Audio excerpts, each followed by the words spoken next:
What's going on, guys? Welcome back to another brand new Division video. Today we're going to be talking about the exotic weapons and some of the talents that go with them, along with some of the changes that have been going on with the weapons, that being if it's just 1.6 in general, or if it's the PTS week 1, PTS week 2, or anything else that comes with the changes in the future of maybe more PTSs with week 3, week 4, week 5, no matter how long it goes on. There's been a lot of changes. I wanted to sort of roll back the video for this time because I knew that there were going to be changes coming, so I wanted to, set the video back a little bit, a few days, maybe 3 or 4 days like I did until today, so that's the reason why this video is going out so late. I also apologize for having some not Division videos the past 2 days, but from here on out there'll be Division videos. So yeah guys, today we're going to be talking about the exotic weapons and talents once again. So yeah guys, if you enjoy this video, make sure to drop a like on, subscribe to the channel if you guys haven't already.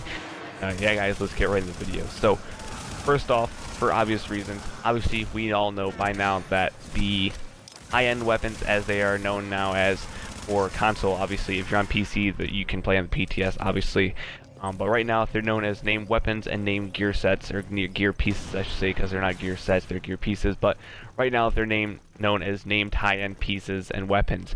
When 1.6 Last Stand comes around, they are going to be changed to exotic weapons and exotic gear pieces. Obviously there's not really any change, there's no dramatic changes with any of these. They're just changed the name from high-end, giving them their own tier, I guess you can call it, as exotic weapons and gear. Along with this, they are no longer going to be I don't really know what color to put them as, the yellowish color, I guess you can call it goldish yellow color. They're going to be now known as a reddish dark orange color. I don't really know the perfect color scheme to put it as, but it's going to be a reddish color basically. So you'll know when you get a drop, comparing it to 1.5 and console right now, where you maybe get a drop and you think you get it, but then you actually really don't. But most of the time you can tell, because if you get it from a named boss or something, you usually get 4 drops instead of 3 or 2. So but it just makes it a little bit easier, and it makes it a little bit cooler too. You get a more of a live reaction instantly when you see that drop, so I thought that'd be really cool. Going on to some of the information, also I just want to throw this out there.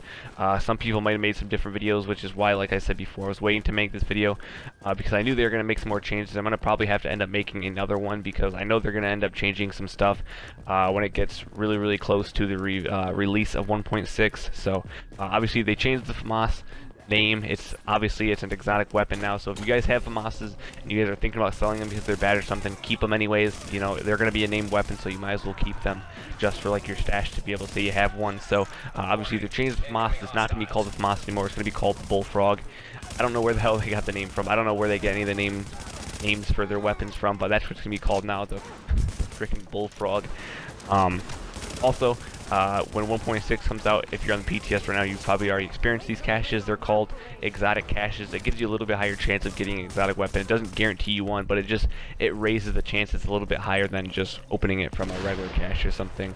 Obviously, you can only get these caches from completing missions on Legendary mode. There's only 4 missions you can do on Legendary mode. From what I've been watching on streams, they seem to be pretty hard.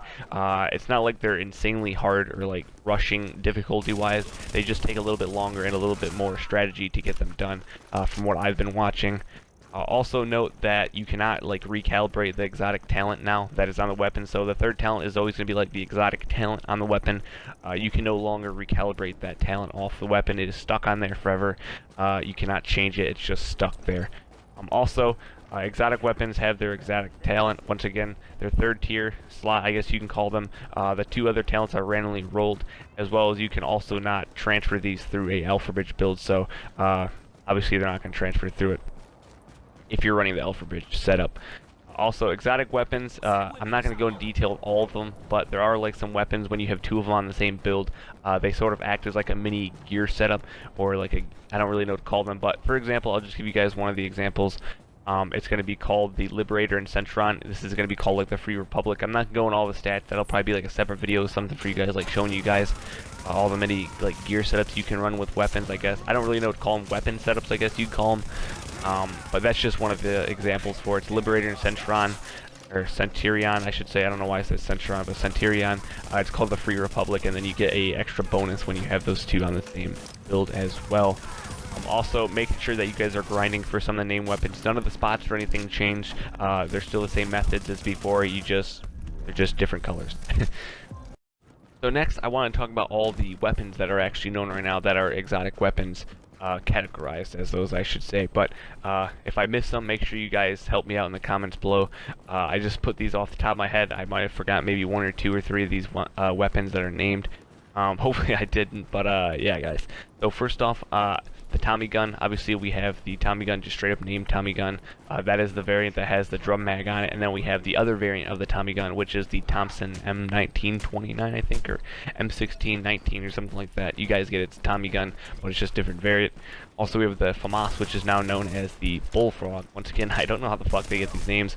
Pretty funny. We also have the Liberator, the Packin. Also, with the Packin, the Cassidy, and the Caduceus, or yeah, Caduceus. You guys are going to want to buy those guns. They're going to be removed from the advanced weapon vendor. I'm not really sure how else they're going to be categorized as, or how you're going to get them. Maybe you have to buy them with Phoenix credits or something, but they did say they're going to be removing them from the advanced weapon vendor. So you guys should probably want to pick those up, as well as we have the Hungry Hog, changes to that weapon as well. If you guys didn't already know, I talked about that. The Tenebrae, the Medved, the Cassidy, MDR Warlord, Golden Rhino. Not that we really care about the Golden Rhino, but I have it, and probably most of you guys have as well. It's really easy to get. Midas, Showstopper, Historian, Caduceus, Damascus, and the Valkyria. Valkyria is actually pretty cool. They changed it up. Once again, like I said before, it's called like the Hilder and Ear. I think I called it. Is that right? Ear? I don't know. EIR, I think it's how you say it. But they actually changed it. It's pretty cool now. This gun is really, really cool. Each hit with the Hilder increases crit hit damage by 1%, and it maxes out at 30%. So now it's basically like 2 different guns. You have one gun as a primary and the other one as a secondary. Basically how it works is you shoot every time you land a person or a bullet on a person with the Hilder, it increases the crit, and then once it maxes out at 30 hits, switch over a secondary weapon, and then it starts sort of like stacking. I'm not really sure what the max is for stacking, but basically how it works. Also, the Historian, you guys are going to want to buy that 256 Historian Underground as well. Each bullet embers itself in the target and detonates 2 seconds later for 20% additional skill power. And the MDR, obviously we all know, got a huge buff at almost 70% of damage. That's really, really big, so I'm going to have to grind for that, or hopefully get lucky and get it, as well as the probably like Tenebrae or something. I really have never got that gun, so I need to grind for that as well, kill some bosses for that.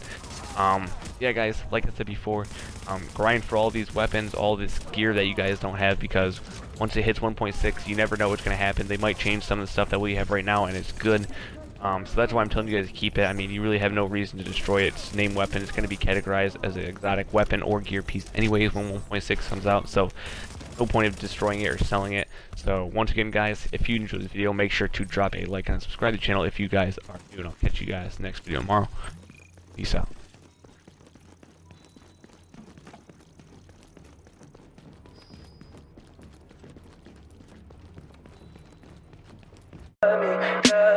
Tell me pretty lies, look me in the face. Tell me that you love me, even if it's fake, 'cause I don't fucking care.